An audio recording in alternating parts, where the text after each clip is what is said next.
Nagbabagong politikal na sitwasyon sa Pilipinas. Opisyal na hinarang ng Korte Suprema ang kaso ng impeachment laban kay Vice Presidente Sara Duterte. Ito ay isang legal na pagkabigla at isang politikal na pagbabago na maaaring mapabago sa daan patungo sa eleksyon sa 2028. This is presented to you by Education 4708. Just proceed to view the full content. Maligayang pagbabalik sa aming channel kung saan sinasagot namin ang pinakamalaking kaganapan sa politika ng bansa sa malinaw, tapat at walang takot na pagsusuri. Sa video na ito, susuriin natin ang mahalagang desisyon ng Korte Suprema, ang mga legal na dahilan, ang mga politikal na implikasyon at kung ano ang ibig sabihin nito para sa hidwaan ng Marcos Duterte. Noong Pebrero 2025, formal na pinagtibay ng kapulungan ng mga kinatawan ang artikulo ng impeachment laban kay Vice Presidente Sara Duterte. Ang mga paratang, malubhang maling pag-uugali, di umano'y pagbabanta laban sa Pangulo at unang ginang, di may paliwanag na yaman at di umano'y maling paggamit ng confidential funds. Hindi bago ang mga paratang na ito. Sa katunayan, ito ay ikaapat na reklamo sa impeachment na inihain laban kay Duterte sa loob ng wala pang isang taon. Ang unang tatlo ay isinumiti noong Disyembre 2025, ngunit pinagsama sa isang formal na proseso, nagdulot ng isang legal na bagyo na malapit nang sumabog. Dahil sa impeachment, hindi lang naghintay si Vice Presidente Duterte at ang kanyang mga legal team para sa paglilitis sa Senado. Diretso silang pumunta sa Korte Suprema nang may malinaw na argumento ang impeachment na ito ay labag sa konstitusyon. Bakit? Narito ang kanilang mga pangunahing argumento.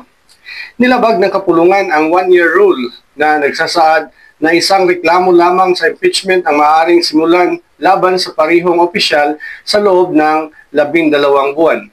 Ang proseso ay nagkait sa kanya ng due process sa ilalim ng konstitusyon.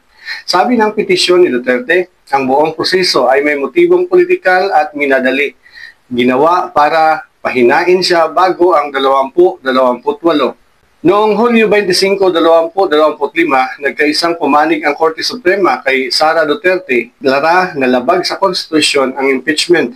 Bakit? Nagpasya ang Korte na kahit may maraming reklamo, nagsimula na ang impeachment noong Disyembre 2024, kaya ang reklamo noong Pebrero 2025 ay walang bisa dahil nilabag nito ang isang taong pagbabawal sa ilalim ng Artikulo 11, Seksyon 3, Talata 5 ng Konstitusyon ng 1987.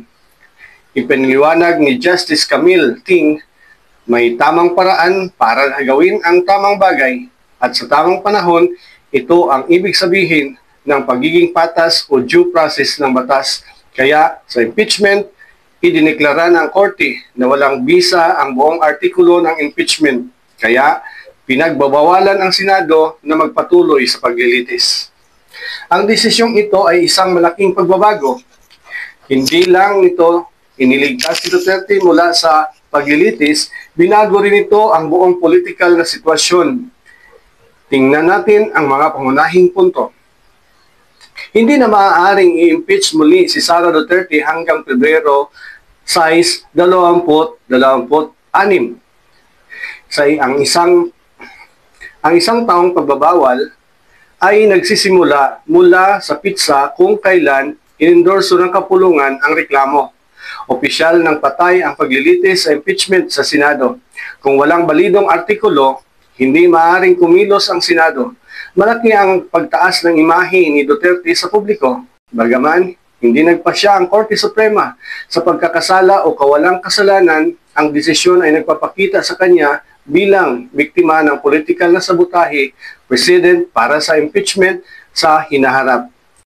Pinagtibay ng Korte ang integridad ng pamamaraan ng impeachment, pinaalalahanan ang Kongreso na hindi maaring manaig ang politika sa konstitusyon. Ang buong legal na laban na ito ay naganap sa gitna ng lumalalim na hidwaan sa pagitan ng mga kampo ng Marcos at Duterte.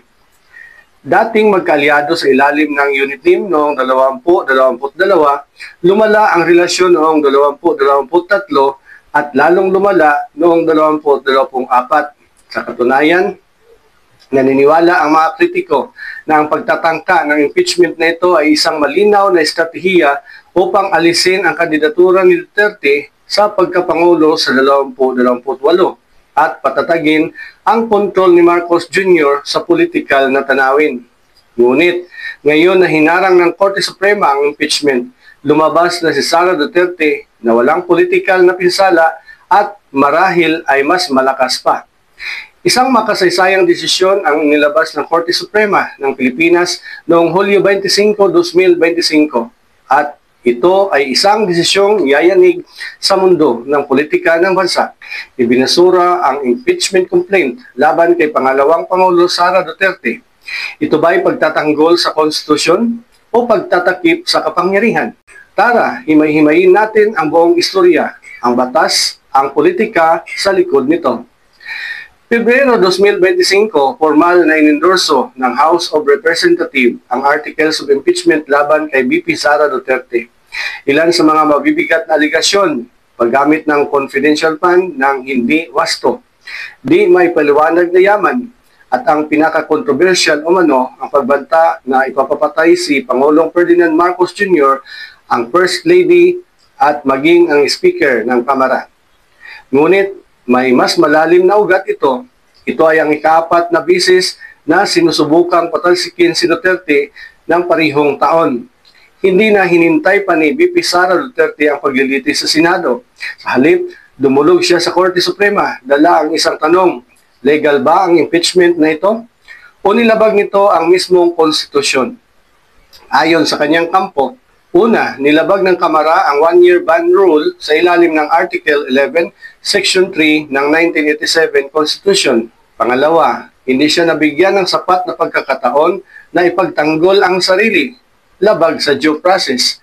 Sa isang unanimous decision, nagpasya ang Korte Suprema, unconstitutional ang isinampang impeachment complaint. Bakit? Dahil ang unang mga impeachment complaint ay inihain noon pang Disyembre 2024. Kaya't ang panibagong complaint noong Pebrero 2025 ay labag sa once a year rule. Bukod dito, binigyang diin ng Korte Suprema ang kawalan ng makatarungang proseso. Ayon sa tagapagsalita ng Korte Suprema, may tamang paraan para gawin ang tama sa tamang panahon. Ito ang kahulugan ng due process. Kahit sa impeachment, sa madaling sabi, walang bisa ang Articles of Impeachment. Hindi pwedeng ituloy ang trial sa Senado.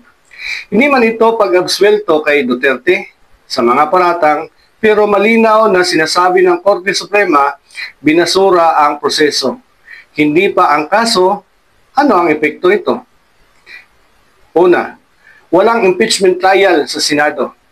Tigil agad ang buong proseso.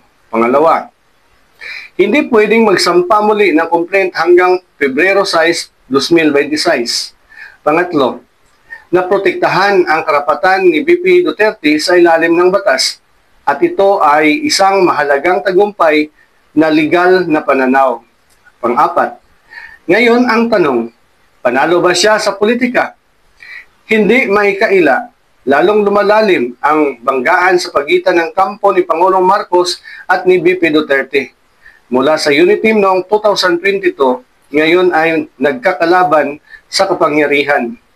Ayon sa ilang analyst, ang impeachment ay posibleng bahagi ng strategic takedown laban kay Duterte upang tanggalin siya bilang banta sa 2028 presidential race. Ngunit sa nangyaring desisyon ng Korte Suprema, lalo siyang lumakas. Ito ang magiging mga sumusunod na yugto ng drama sa politika ng Pilipinas. Walang impeachment hanggang 2026. Mas tumibay ang posisyon ni VP Sara Duterte bilang contender sa 2028. Iba't ibang politiko mag-realign ng suporta. Ngayon ay may rolling na. Ngunit tandaan, hindi pa tapos ang laban. Ang tunay na labanan ay hindi lang sa korte, kundi sa isip, damdamin at boto ng taong bayan. Ang desisyong ito ng Korte Suprema ay hindi simpleng legal na usapin. Isa itong paalaala na sa lahat ng nasa pamahalaan, ang proseso ay hindi pwedeng baliwalain kahit pa sa ngalan ng hustisya. Ipinapakita rin ito kung gaano kahalaga ang checks and balance sa ating gobyerno.